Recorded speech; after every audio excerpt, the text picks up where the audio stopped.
David, you've obviously gone from fighter now to promoter and manager.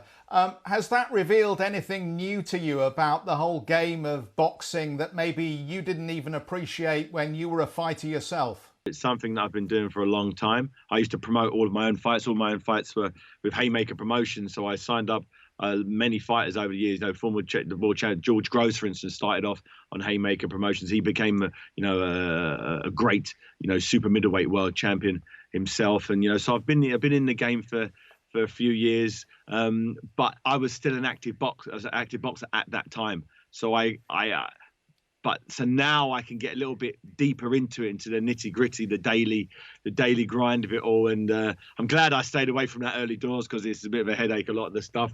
But it's a tough time for boxing and boxers at the moment. This is their only form of income. So they need to be out there actively boxing, actively learning their trade, for progressing, maturing as a fighter.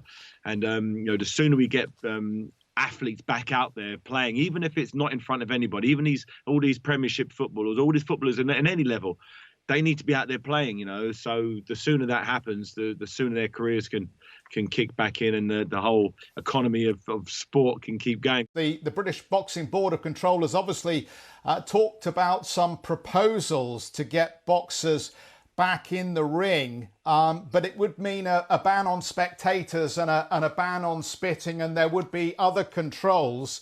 What do you make of the proposals, and how important is it that we see the sport start up again? I think it's imperative that we start the sport happen again. Whatever measures are put in place, they're put in place. Everybody's had to adjust to what they're doing currently, and I assume that will happen with boxing as well. Whatever it takes to get young fighters back in the ring, competing, earning money. You've got so many fighters out there who rely on regular boxing to pay their bills. They have families to feed, and this is their only form of income.